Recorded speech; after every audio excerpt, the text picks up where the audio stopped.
And views expressed in the following program are those of the speakers and the host, and do not necessarily reflect those of Yoakley Scott Corporation and your sports network.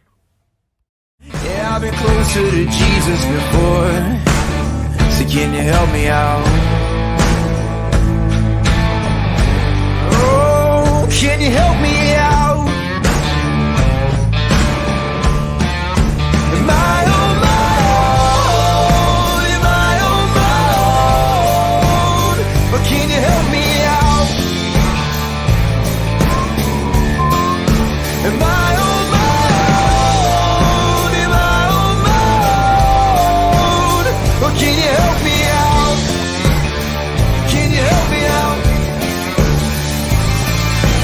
I've been scared to look at my soul.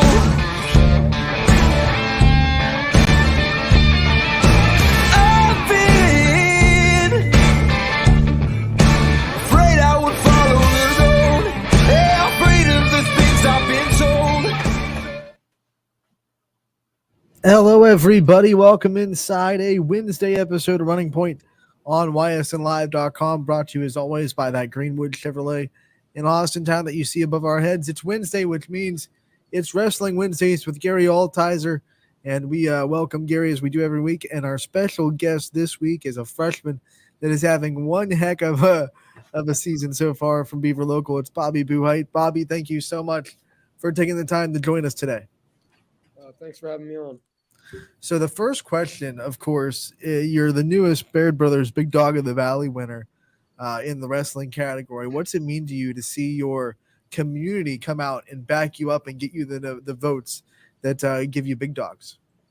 It means a lot having a good community to support me and all of my family and friends, and especially my school, and then also all my wrestling clubs and people that I meet outside of my area. So, Bobby, you just won the EOWL. Week before that, you won the OVAC. Talk about the big stage that the OVAC and the EOWL are. How do you prepare for those kind of stages? What do you do mentally to get yourself ready to be on TV? Both of the finals were televised on television. You won both. You're a freshman. You were the underdog. I think you were the 3 seed in both. What did you do mentally to get prepared to battle on a big stage like that? So one of the things that my coach was telling me is just to go wrestle to have fun and don't make it bigger than it seems. So both of those tournaments, I'm just wrestling to have fun. I'm not really worried that there's no pressure. I'm just going out to have fun. Well, what kind of whirlwind has it been so far? I mean, obviously you come into your freshman year and a lot of people aren't expecting, much success out of a freshman season, but you are for sure. And to win the OVAC and then to win the EOWL, it's got to be a whirlwind of just admiration and support that you've been able to get after that kind of success.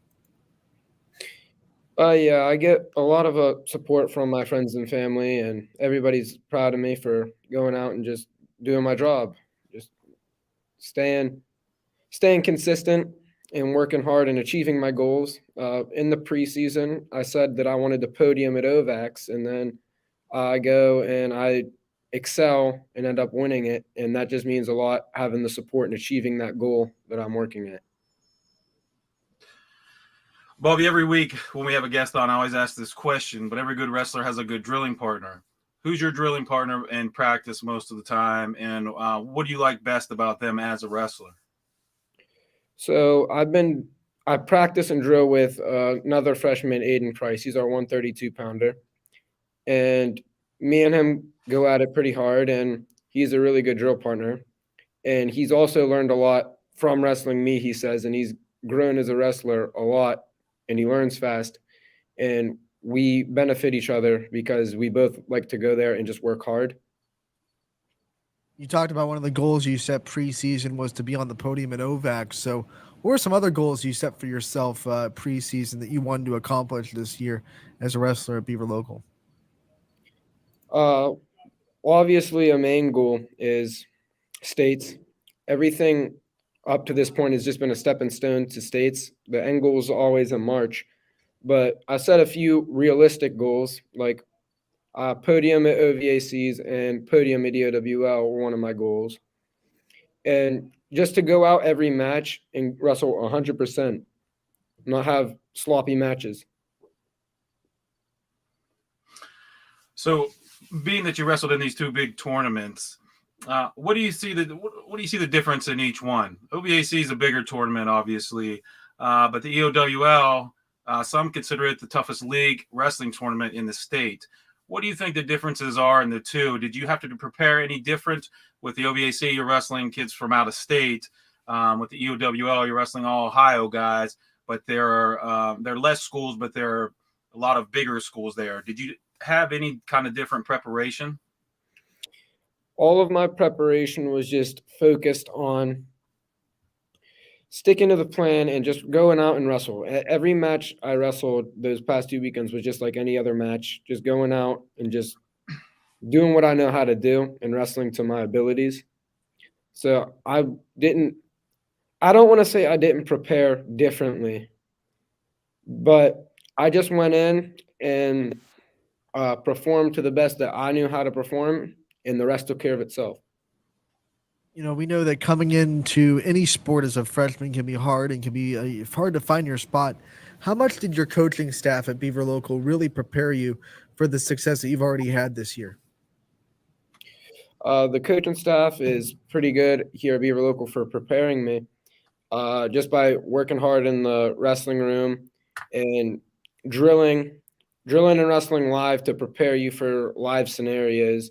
And so to prepare me to wrestle at these big tournaments by getting comfortable wrestling in live scenarios and drilling hard and just working and being well conditioned and weights on point and everything's running good. Yeah, those are some great answers. It's definitely, you got the right mindset for things. What is it that you like most about the sport? You know, you got your mind right to go out there and do your best. You don't put too much pressure on yourself, and your goals are all achievable, realistic goals. So when you go out there, what is it that you like best about it? Now that you've got all the mental part taken care of, what do you like best about the sport? Just competing. I like the tournaments. I like going out and having the tough matches. I'm a really competitive person. The best part about the sport is just the competitions and the people you meet along the way. Mm-hmm. Yeah. Bobby, I had one question for you. You talked about the competitions and just going out there competing, but what do you think in your mind? What's tougher, the physical part of wrestling, staying in physical shape and being at the ideal shape you want, or the mental side of it and staying mentally tough after you face some adversity? What's the toughest part for you? The toughest part of wrestling for me is definitely the mental side. I feel like anytime you lose, you have to prepare yourself mentally after you lose to go and win the next match. It's not really whether you're in shape or not. That's all physically hard, but it's just sticking with it and facing the adversity. And even whenever you're practicing and trying to get in the physical shape, it's all mindset, and you just got to keep pushing to get better in your head. Take us through a typical match day and what some of your routines are, you know, before you gear up and before you get to the mats. So normally whenever we first get there and after weigh-ins or anything, I have a decent pre-match meal. And then after that, it's just basically get my head right. I turn on my playlist, which is random every time. I don't really keep an exact same playlist. I like to change it up, try new stuff. And then you're still focused on the wrestling and getting warmed up, but it also it alleviates pressure because you're just listening to your music while you're warming up, getting ready. And then after you warm up, all of it's just mindset, sticking to the plan and just going out and having fun. Bobby, you got any college or Olympic or international wrestlers that you look up to? Anybody that you kind of watch their matches online or their interviews? Anybody that you've kind of tried to mimic? I go by all of their success. I don't really focus on one person, but if I were to say one person that I would look up to in the collegiate stage, it'd be Spencer Lee. He won multiple NCAA titles, also being injured and just no excuses. And he goes out and he gets his job done. Yep. Same question, but what about like a Beaver local senior this year, or maybe seniors in the past, or wrestlers that have gone through this program that you looked up to as you were growing into it?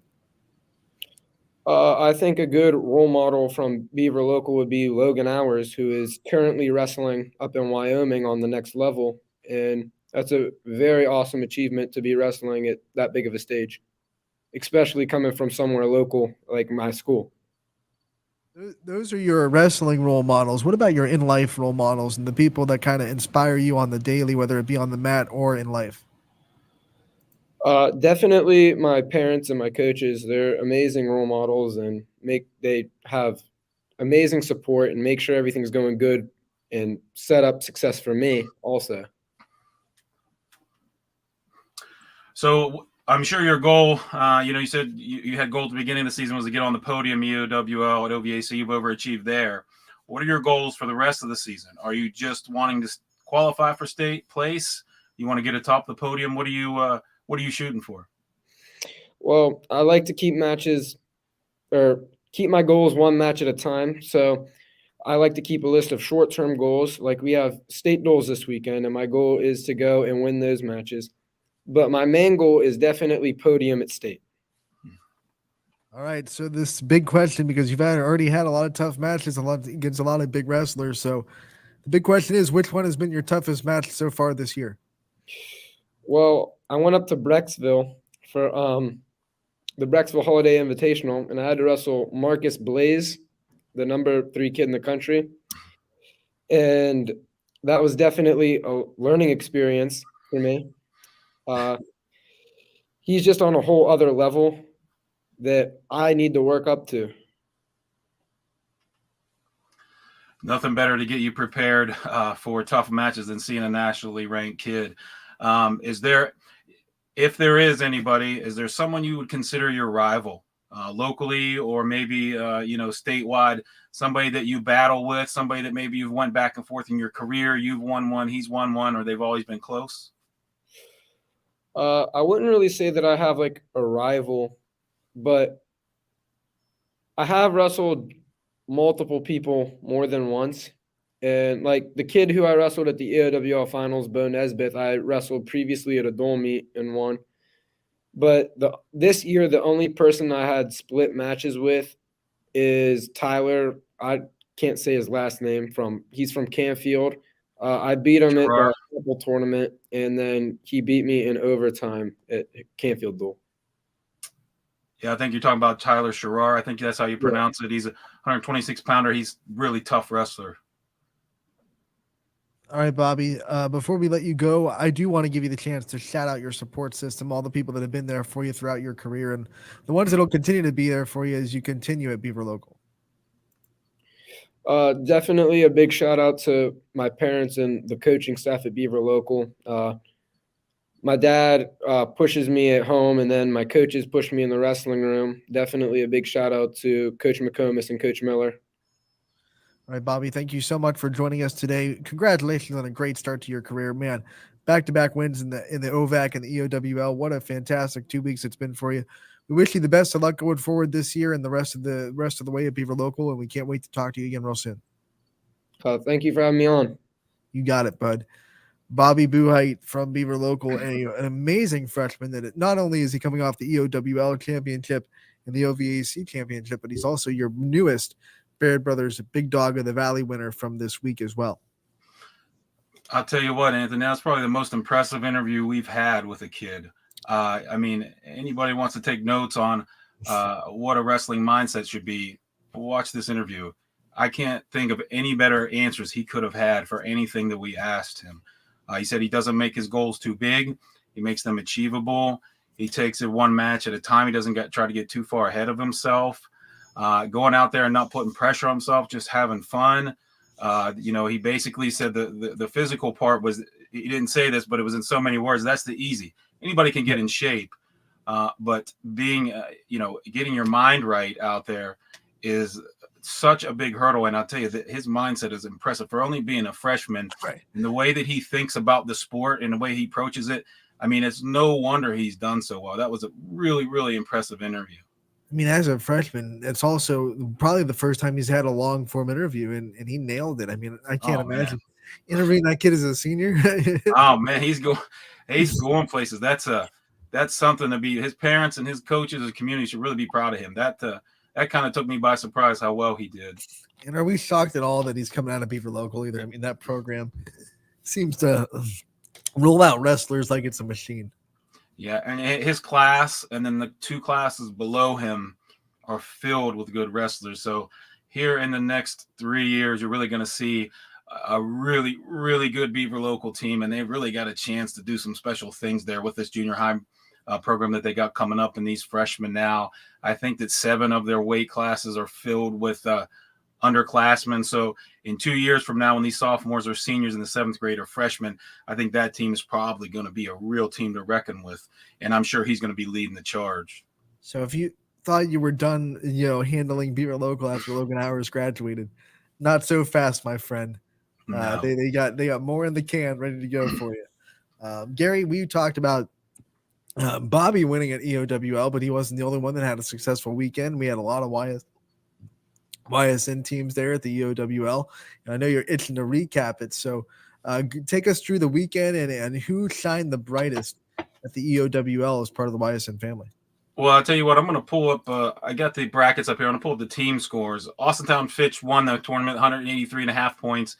Campbell was second, Louisville third, Howland a surprise fourth, and Howland was winning the tournament for a while. There was 26 schools in it, and all these really great traditional wrestling schools doing so well. I thought Howland had a really good showing. Beaver went 5th, South Range 6th, Salem 7th. Salem another good showing. They're having a great year. Garfield 8th, Arlington 9th, and Boardman 10th. I don't know that there is a weight class that a YSN school did not win. I'm sitting here trying to look through to see if there really was a school that somebody won a weight class in that wasn't from the EOWL, and I don't think that there is. I think that every single one was a EOWL school. So really, we could go through any of these weight classes. Being that Austintown Fitch won in first place, they were in first. Canfield second. We've seen a lot of those kids' names, but some familiar names. Hunter Newell won the 106-pound weight class. Novacell from Louisville won 113. I'm just going to go through all these real quick.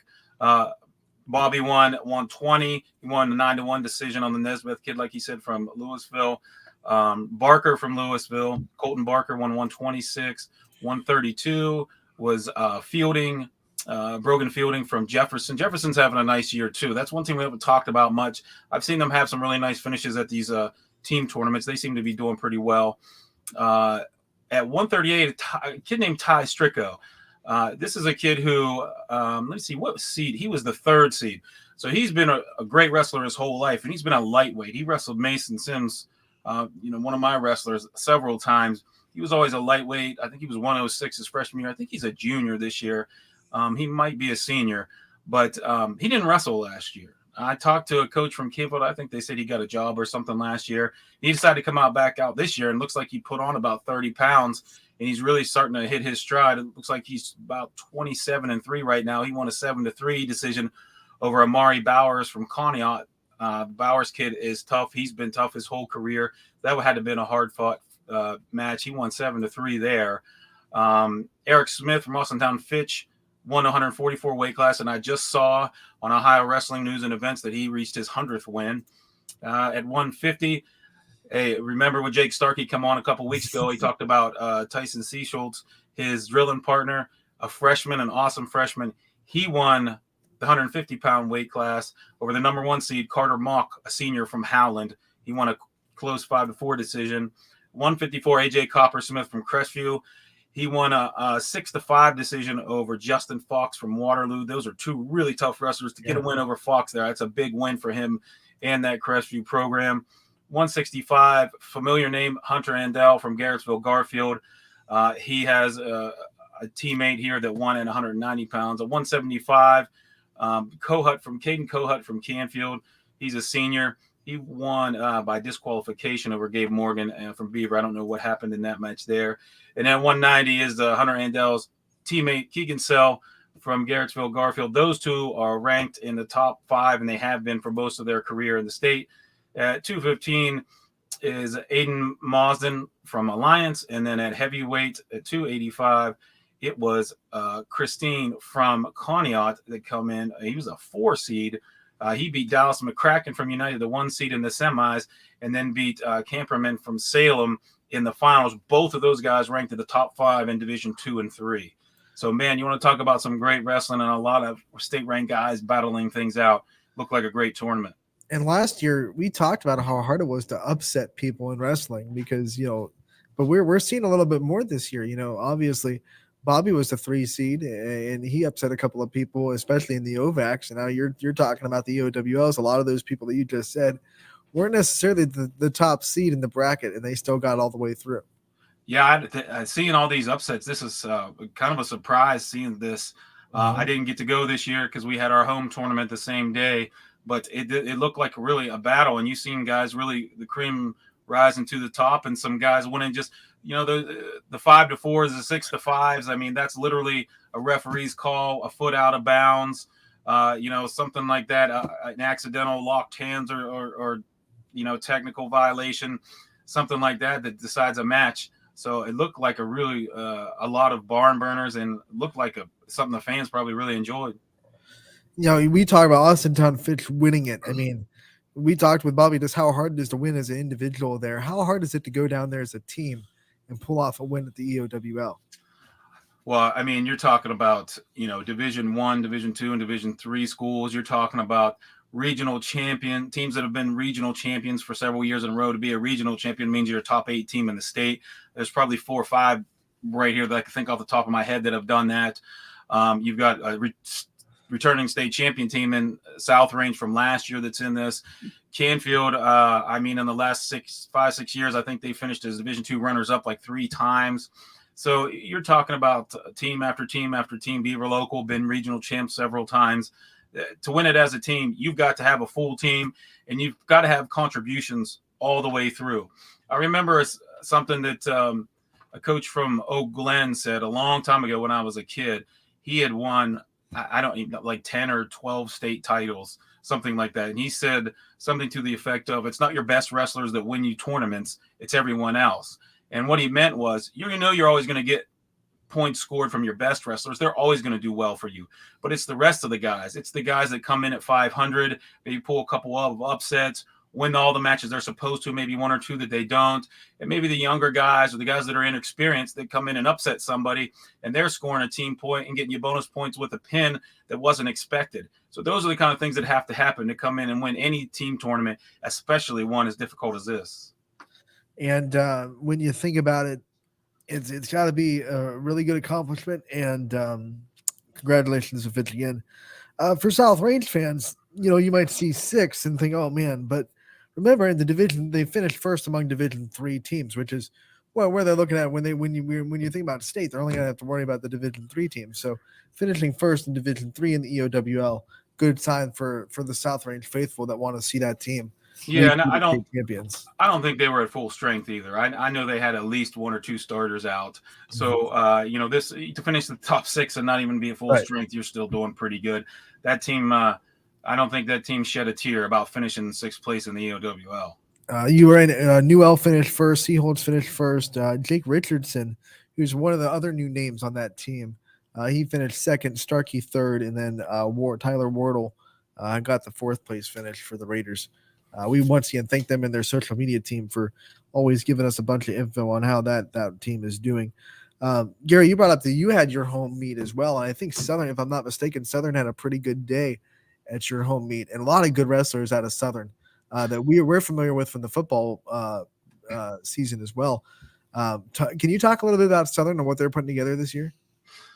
Yeah, they're a relatively young program. I think they've been around for about 9 years or so, something like that. As far as I can know, this is the best team that they've had. They put together. They got a set of three-headed monster there. They have Aiden Spollinger at 126. He's a senior. They have Wyatt Morris at 175. He's a senior. And then they have Gabe Blissenbach at 165. He's a junior. So those are their three best wrestlers there. Those guys are always placing or winning tournaments that they go to. Those are the three kids that they really come through for them. But I think they have about 11 or 12 weight classes filled. And what they've done this year is exactly what I was saying.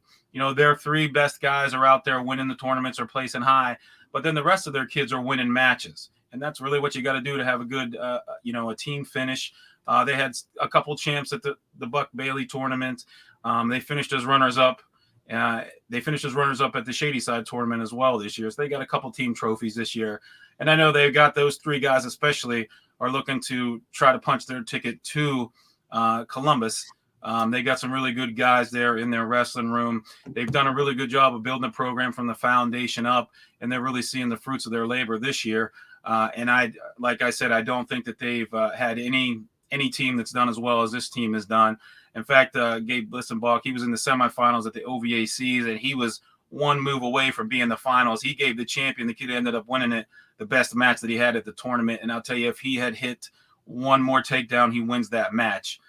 So they've done well. They're doing well this year. And I know that their eyes are focused on what's going to happen in the postseason.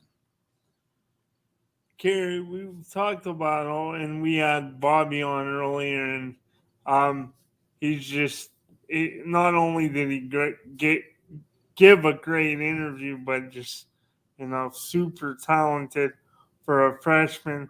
And I was just wondering. I asked you last week a little bit about your time as a wrestler and what you took away, who coached you up. But I was just wondering, like, what's the biggest difference you think when it comes to wrestling now and on this level, the high school level? What's the biggest difference between wrestling now, modern day wrestling, as compared to when you were coming up as a young wrestler?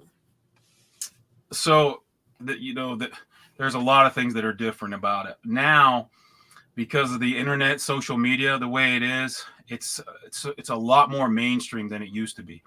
And I can remember when I was younger, the top position, being a good rider on top, being able to turn people, that used to be a specialty.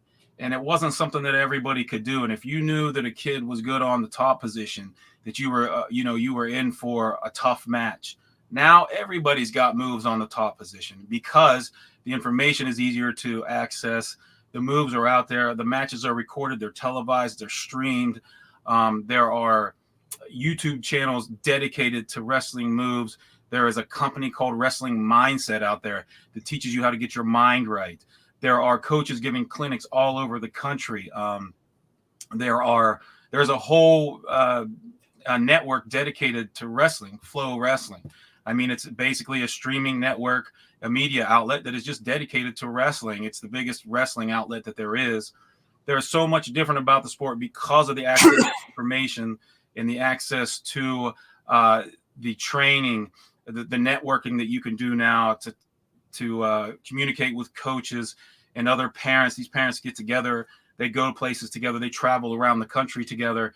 Their kids get to know each other. Like Bobby said, one of his favorite things about the sport is the connections that you make, the people that you meet. It's so much easier to do that now. The kids before social media, you maybe talk to the kids when you've seen them at the tournaments. Usually you kept to your own team. Nowadays, they're adding each other on social media. They're talking in the regular season, in the off season. They're all friends. It's a lot different kind of experience for the kids now because it's so open and because it is so easy to access all the wrestlers and all the information. So it's I don't want to say it's easier to have the opportunity to be a good wrestler because of all of these things that are out there. And you don't have to rely on your coach knowing how to be good from the top position, or a teammate to teach you those things. Now you can learn it anytime, anywhere throughout the whole year. And you'll see that the guys that are the best, just like Bobby Buhai, I know that kid wrestles all year round. I know that he probably travels around the country and definitely around the state. And because he can do that, he has become who he is now and who he will be in the future. I'm sure it's also a lot easier to scout your opponent in today's day and age as well, than it was back when you were coming up as a wrestler. Yeah, and there are so many things to do in the off season. There's so many open tournaments locally, open tournaments nationally, camps, clinics, coaching clinics. That stuff. This is the last 10 years or so phenomenon in the sport that's made. The quality of wrestling now compared to what it was in the past, there is no comparison. I don't care what anybody says. The technicians that we have now are nothing like we've seen in the past. And like Bobby brought up Spencer Lee. You want to see an impressive kid on the mat. He has had double knee replacements. And it doesn't matter. He's a 125-pound machine. And when he's on the mat, he means business and he gets the job done. Wait a minute, double knee replacements, and he's still number 3 in the country? If he's ranked number 3, that's only on paper. He's not losing to anybody in that national tournament. He takes chances sometimes. He's lost a couple matches in his career only because he took chances and got caught.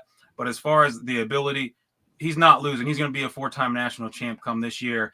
If not, I'll eat my hat. Well, as much as we love to see that, I don't think we're gonna. Don't hold me to that. I'll hold you to that. Gary, before we let you go and before we end this episode of Wrestling Wednesdays, we always want to preview the week that's coming up. And, obviously we're about 3 weeks away from sectional starting, but we have a couple of league tournaments coming up and some conferences that will be decided. What do you see happening in the next week that we should keep our eye on as wrestling fans? Yeah, teams are just going to be finishing up the regular season. So there will be the smaller leagues and smaller conferences, which are the school conferences, like, where every sport in the school participates in this league or that league. Those will be coming up now. Usually those happen the first few weeks in February. And then teams are finishing out their dual meet commitments. A lot of leagues require you to wrestle each team in a duel. So that's what will be happening probably here in the next 2 weeks. And most teams don't like to do anything the week before sectionals, and some teams not the 2 weeks before sectionals, because you don't want to risk anybody getting hurt.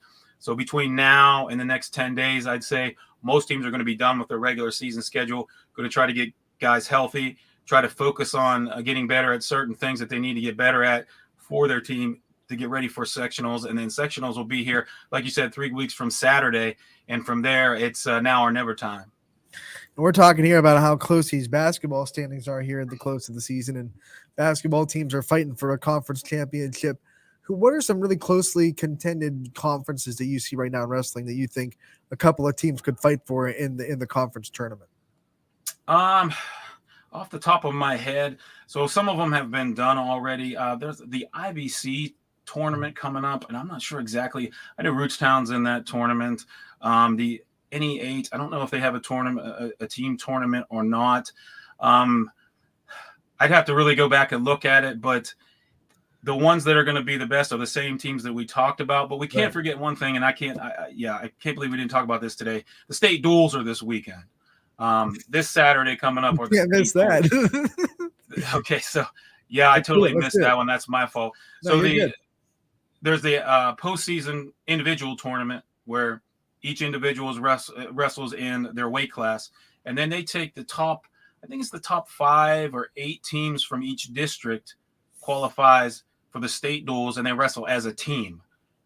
So I know that Beaver Local will be there, United, South Range, Fitch, Garrettsville, Garfield.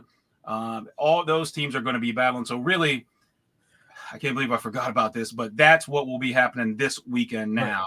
That is what South Range won last year. Right. So South Range won the state dual tournament, so they're looking to defend their title.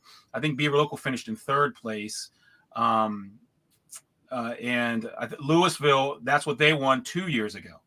So they're going to be there as well in Division II. And I'm sure Canfield, I didn't look at the brackets for D2, but I'm pretty sure that Canfield, all of those teams will be battling. So even superseding the league tournaments is the state dual tournament coming up. And like we've had 2 state champions the last 2 years here, the YSN network with Louisville and South Range. Hopefully we'll get a third in a row. Where's that hosted again, Gary? They are, I think one's at Rootstown, I think, or South Range. They're hosted all over the place, I think. And there's a Garfield Heights as well, has one up there near Cleveland. I'm thinking off the top of my head here. So we'll have to keep our eye on that, and hopefully we can come out with a third state champion in 3 years. And maybe it'll be a new team. We can have 3 different teams in 3 different years. That would be it'd be icing on the cake for the YSN family.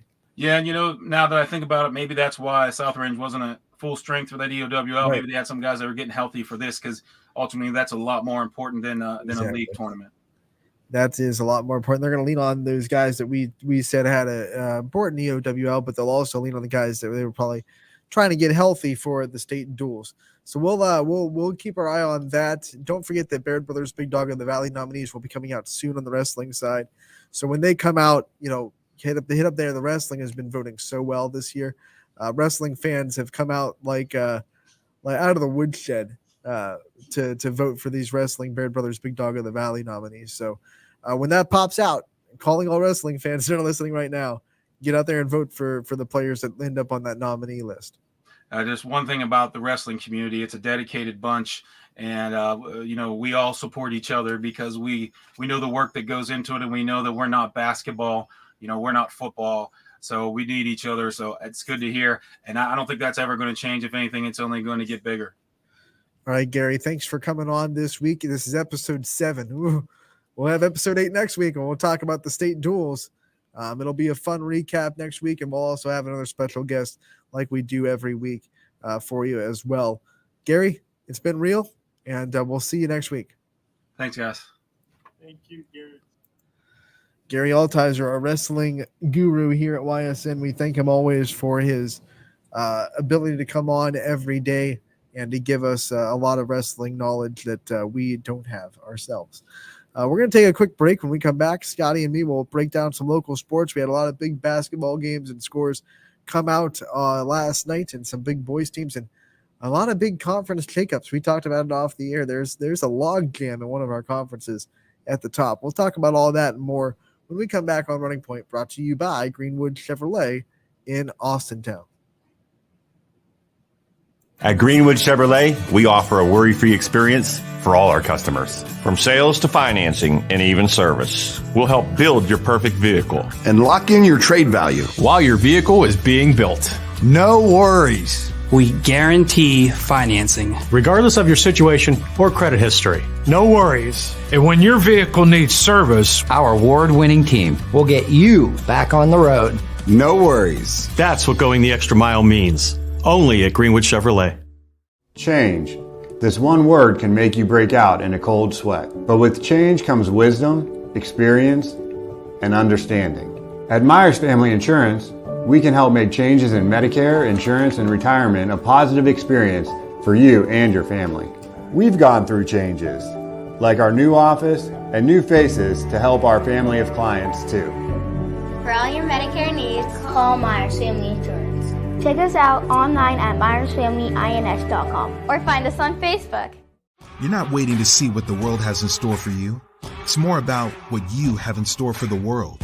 All you need is the opportunity. All you need are the resources of a large university and the advantages of a personalized academic setting where you can experience new worlds in the arts and sciences, business, and education and make them your own. We are where you shape your future. We are Youngstown State University and proud. Hi, I'm Colin Chupa. And I'm Kelsey Clem from K-Squared Marketing. Our boutique marketing firm specializes in media planning and buying, public relations, event marketing strategies, and strategic sponsorships. We can integrate our services with your existing game plan, or we can be your entire marketing team. Your goals, our game plan. Let's win together. Call K-Squared Marketing at 330-623-2730 or visit ksquared.marketing to learn more. And welcome back to Running Point on ysnlive.com, brought to you as always by Greenwood Chevrolet in Austin Town. Anthony Hartwig with you with Scotty Mincher. And Scotty, you always bring great content to the table every Wednesday. What's on your mind today? Yeah. So I know we want to get into some hoops action, and we talked a little bit about all the parity. We talked about it off the air. But before we do get into that, it's something I wanted to pick your brain on a little bit, Anthony. It is National Signing Day today for got a lot of athletes signing, and you'll be able to catch all that on YSN social media accounts. Yeah, and I just wanted to know from you. I guess specifically when it comes to like college, how much merit do you think there is as far as coming out with rankings and things like that on National Signing Day? Do you think there's a lot of goodness that comes from coming mean out like- with rankings? You like ranking kids like, hey, I'm the number 5 wide receiver in the that's class what I of mean. that kind of thing. Yeah. I think there's definitely merit to it. I think a lot of people can use it to say, hey, we have the top 5 receiver, or this guy's being recognized. But I also think there are some websites out there that'll be very deceiving, and they rank the players that they're watching, and that's it. So there are a lot of players that slip under the radar. So you have to be careful where you're getting your class rankings, because it's felt like I coach softball, so I'm looking at softball all the time. There's extra inning softball, there's flow, there's all these different softball websites that rank the classes and say, so you have to be careful which ones you're looking at, which one's the more reputable one, which ones are only looking at the kids that they watch and not really looking at the global scale. But there's definitely merit in it. And I think nowadays, especially, where it's getting less, though, because you're seeing more and more 3-star athletes come out and, be really, really good players. Or, this kid slipped through the cracks of recruiting. He didn't get to a Power 5 school, but he's really, really good. So I think as we get more and more talented, parity, I guess you could say, or spread out talent throughout the country in every sport, I think the rankings get a little bit more diluted, but there's still a lot of merit in it. Don't get me wrong. Do you think for Georgia Tech to get to where you want them to be as far as football goes, do you think that there are some positives and you could see kind of a light at the end of the tunnel with their football program? Or do you think that they might need somebody someday like Dion did with Colorado? Like they might need a Calvin Johnson to say, like, I'm going to get a position of, that's really a position that could get people interested, and then maybe they sign on because Megatron is there. Do you think it would take something like that to happen for Georgia Tech to start, just winning more, I guess? Yeah, I mean, it could. It's not like necessary. It's not like it has to be. I mean, when we had Calvin Johnson, we were, 7-3. We didn't really win the AAC or anything like that. We weren't like a world beater when we had Calvin Johnson. Remember, we had Calvin Johnson and Demaryius Thomas in the same locker room. That's a heck of a wide receiver class right there. And then there was a stretch after Calvin Johnson. To your point, having a player like that gets other people to want to come to your program and see what it's all about, because between 2004 to I think 2011, there were more receivers drafted out of Georgia Tech than anybody else in the country. I mean, we had players coming out of the woodworks out of Georgia Tech from the receiver category. So I do think getting a player like that could definitely help for your future. But as of right now, I mean, if we're talking my college sports team, there is a light at the end of the tunnel, because when we fired Jeff Collins and made his assistant the interim head coach, we all of a sudden went from 0-4 to, we were 1 win away from being bowl eligible. So he had 5 wins after starting 0-4. So yeah, there's a light at the end of the tunnel. Absolutely, we're in a tough conference. We have to play Clemson and Florida State this year, so we'll see.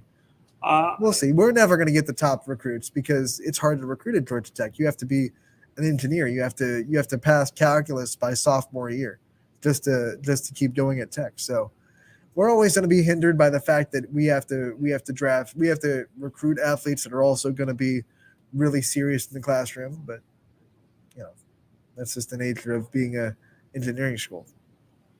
And do you think, like, everybody, I think a lot's made, and rightfully so. It's usually the teams that get are near the top as far as the rankings go. They're usually always in the conversation, at least for the college football playoff and things like that. A lot of times they are in the conversation, but I'll see numerous sites every year in Ohio State, like they'll be near the top, if not number one or top three. They're usually top 5, top 10 at worst, usually, but they've only won one national title the last decade. And I know it's really, really hard to win, but I'm saying, I guess, like, sometimes I get the feeling like it's great to have talented players, but you also want players that are going to fit your system and buy into your philosophy, and they could just mesh. Just looking at it like a video game, I don't like. It's great to have super talented players, but it doesn't always translate to, okay, we have these great players, we're gonna win the national title. No, because guess what? Georgia has a really good recruiting class too. I mean, you look at the people they brought in on the defense this year to replace a lot of people on the defense that went to the NFL last year. I mean, their recruiting class this year was insane. So yeah, because other teams are recruiting just as well as Ohio State. But Ohio State was a field goal away from possibly winning a national championship. You never know if TCU would have come out and played the way they did against Ohio State. I don't think TCU was as bad as they looked in that game. I think Georgia was just really ticked off. They didn't play a great game. They had to barely win, and they were super focused. And TCU was a little bit tight because they never played in that game before. So I think that's why it got really out of hand. I don't think TCU was as bad as they looked, and I don't think Georgia was as good as they looked in that game, particularly. No, and I don't think TCU. I agree when you say I totally agree with you when a you couple say, of things went wrong in the first quarter, and they just went. They tightened up and they played not to make mistakes instead of playing to win, and it really snowballed really quick against a really talented Georgia team. And I'm not, because of so many Ohio State fans were saying, man, we really we would have won another one. You just don't know how TCU mentally prepares for Ohio State compared to Georgia, who won it last year. And I'm not saying that Ohio State doesn't intimidate people, but that Georgia team, it felt like their attitude and the way they play has that intimidation factor a little bit. And who knows if TCU comes into that same game the same way. I don't know. I mean, TCU had every right to be confident. They beat Michigan, and Michigan beat Ohio State. So, I mean, you can't play that game that if we got there, we would have beat them, because you don't know. You don't know if that game would have went the same way. You don't know how every team matches up with everybody. You just don't know. But I get what Ohio State fans are saying. Like, we had to kick a field goal against Georgia, and TCU got blown out. So of course, logically, you're saying, oh well, we would beat TCU easy, but you just never know. Do you?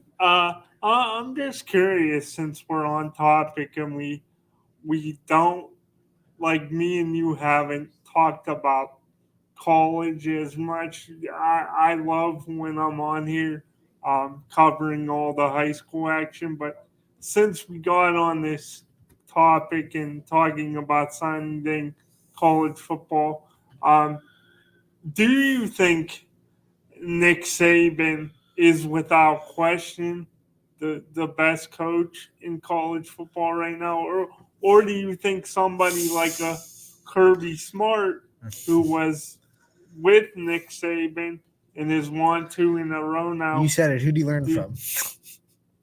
Nick. Exactly. No, I think right now, like he's built the Alabama dynasty. He's the standard. Alabama's the standard. Everyone's, even though Alabama didn't even get to the playoffs this year, next year, who's everyone in the SEC going to want to beat? It's going to be Alabama. When you get Alabama on your schedule, they're like, we got to beat Alabama. It's not Georgia. I'm sorry. It's not going to be Georgia's not going to have that gleam, that prestige that Alabama's going to have.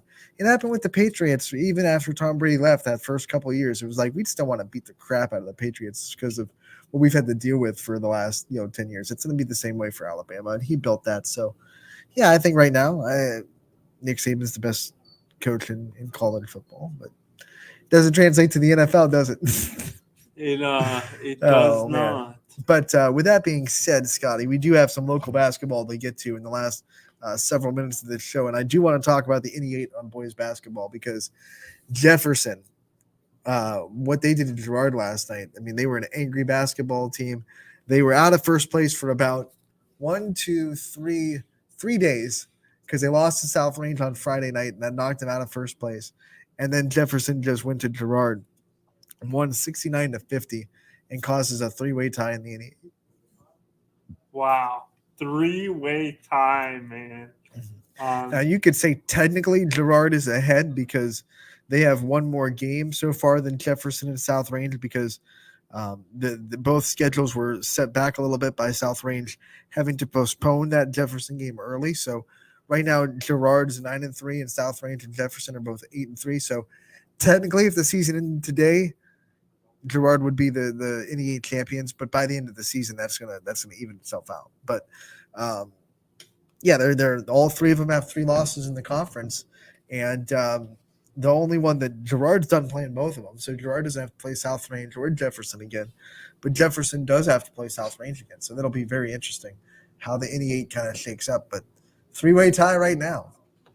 I saw your headline for the Raiders last win, and they were able to breathe easy. Oh, it felt like the first time in weeks that they've been able to actually just slow down in the fourth quarter instead of having to always be in this clutch situation where we need somebody to hit a bucket with 3 seconds left. It was I said in the article, it was heroics in the third quarter instead of heroics in the fourth quarter because it was a close to halftime. I mean, Lakeview came out and gave a heck of a fight. This is a Lakeview team that has not had a great season.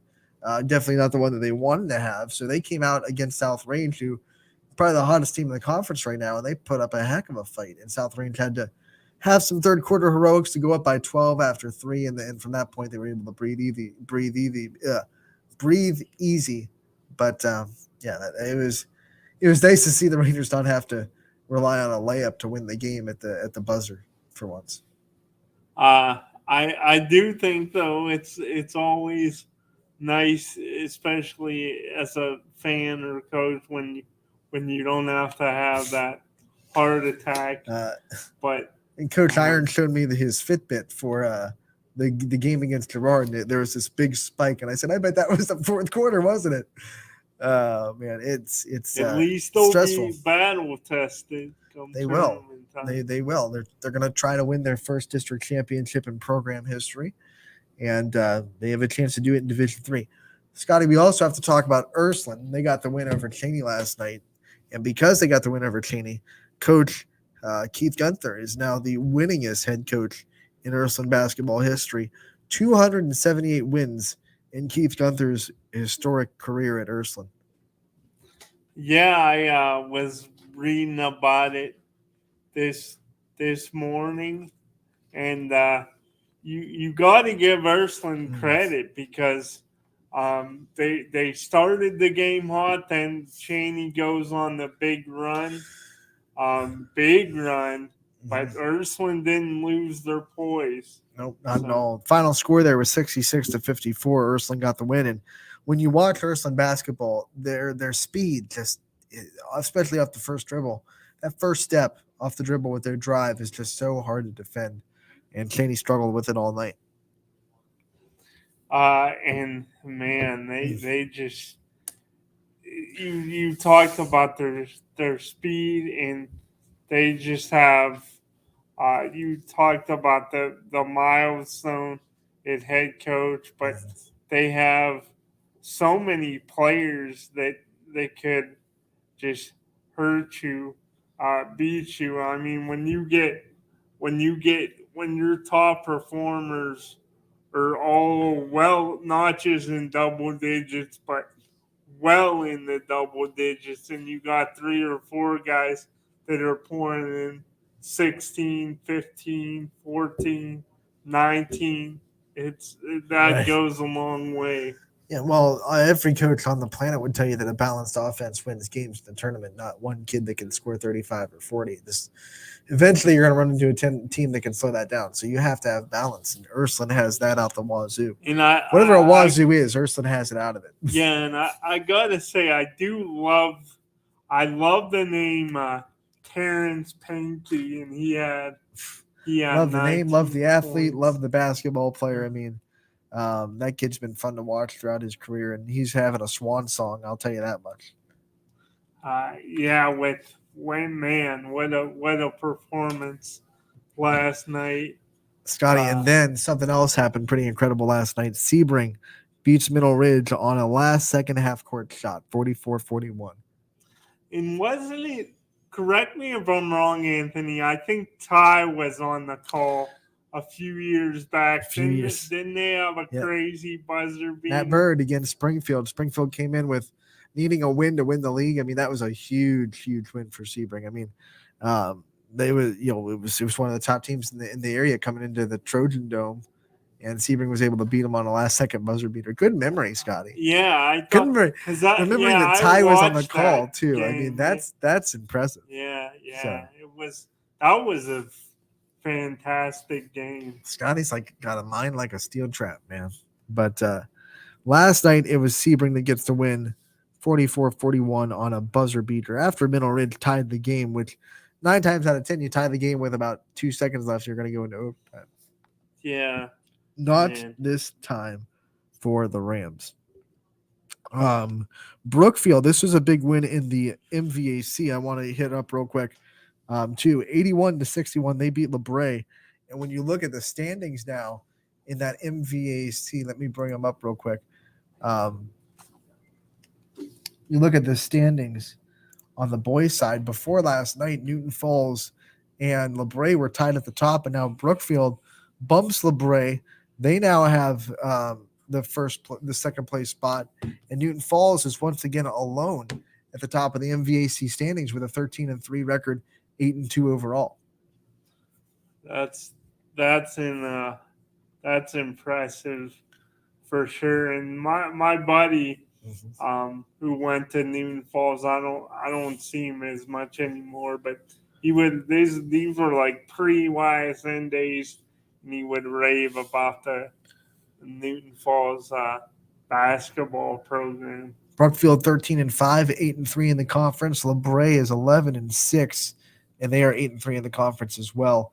Then Campbell Memorial also 8-3 in the conference, the 8-10 overall. So when you just look at conference record, it's really tight. Newton Falls with one game lead over 3 other teams tied second.